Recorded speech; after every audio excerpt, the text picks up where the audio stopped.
All right, good morning, everybody. Happy Wednesday.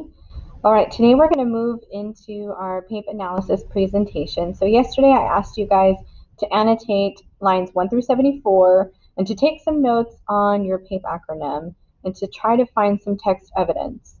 So if you can recall, we talked about Macbeth's soliloquy at the end of Act 1 where he was debating whether or not to murder Duncan, and he had all of these feelings expressed. And so we talked a lot about the appearance versus reality motif here and talked about, in this soliloquy, he does talk about how he has to appear, and he also talks about, some of these other emotions that he's feeling that he's fearful of. And then for audience, we talked about the point of a soliloquy is to be given, without the earshot of other characters. And so for us as an audience, we are listening to that character express their innermost thoughts and feelings. And so Macbeth is his only audience, per se. And then for purpose, in that particular moment, he was grappling with these very complex and serious feelings of whether or not to act upon.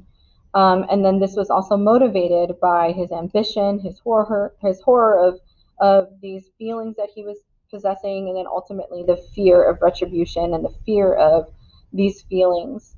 And then we also talked about how he achieves that purpose through these three different rhetorical strategies with text evidence. Now, what I wish I would have done here was give you the appropriate parenthetical citation, which you need to practice, as well as a brief just explanation. I could have woven these into a brief explanation. Just kind of having them on the page doesn't necessarily show you that I understand that, but when I did present it to you, I was able to talk through it. So I want you to remember that this example does show the minimum requirements. So if you base your entire presentation on this one, that's fine. You've done everything I've asked you to do, but does that equate going above and beyond to earn an A? Not quite. Okay, so think about all the conversations we've had about truly maximizing your potential and your learning on the assignments, and simply doing the minimum requirements of what I'm asking is fine. You will pass. That's wonderful. But ultimately for AP, when you earn 8 additional points on your GPA, we have to do more than just the minimum requirements if we're really going to try to strive for excellence, okay? So on your presentation, if you click right here, you see that I've attached a template for you. So let's open that up. And so I do remind you what you're doing for this assignment. You're completing your own PAPE analysis presentation for Macbeth in Act 3, Scene 1, lines 1 through 74 only.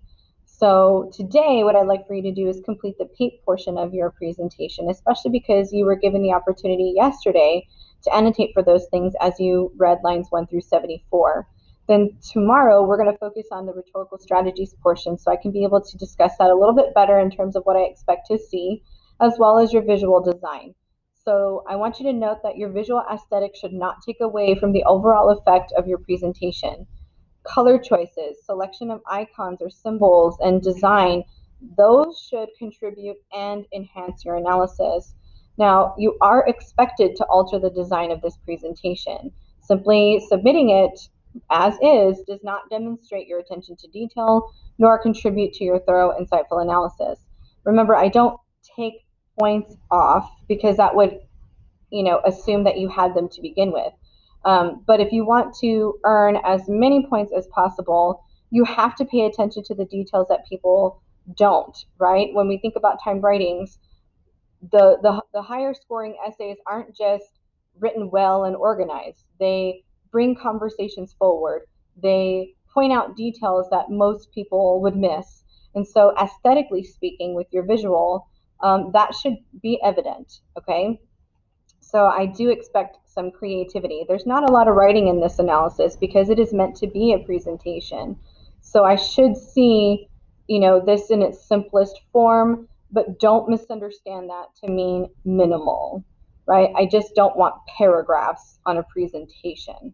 However, if you weave in, evidence within brief bullet points, or if you, organize it in a way that truly and visually shows the difference between Macbeth and Banquo's characters within this situation. That's more of the goal here. So you'll look at your template, and I've just put the slides in order for the PAPE analysis and then ended with rhetorical strategies. This is boring, right? Nobody would want to sit here and look through this boring slide. So feel free to change fonts, feel free to add hyperlinks, feel free to add GIFs or pop culture or meme or different colors. Slides Go and Slides Carnival, I believe, are wonderful free sites for Google templates that you can download. There's a lot of free clip art, stock pictures, any of that. So if you'd like to get creative, now is your chance, okay? So because you're not going to submit anything today, and more than likely you might have missed our Zoom, there is an attendance question for today, but it does double as something that you can use for today's presentation.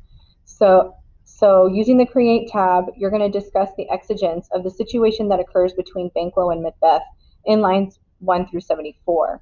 And if you want to make sure that you earn your attendance credit, it needs to be submitted before 11:59. Now again, you can copy and paste this directly into your slide for the exigence portion, which you're going to complete today anyways. So it's a win-win situation for us all.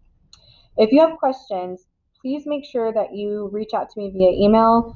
I can also stay on Zoom tomorrow after I get done with our lesson for the day, and we could talk about anything you need me to double check. I'm happy to do so. All right, guys, have a great day, and we'll see you on Zoom tomorrow. Take care.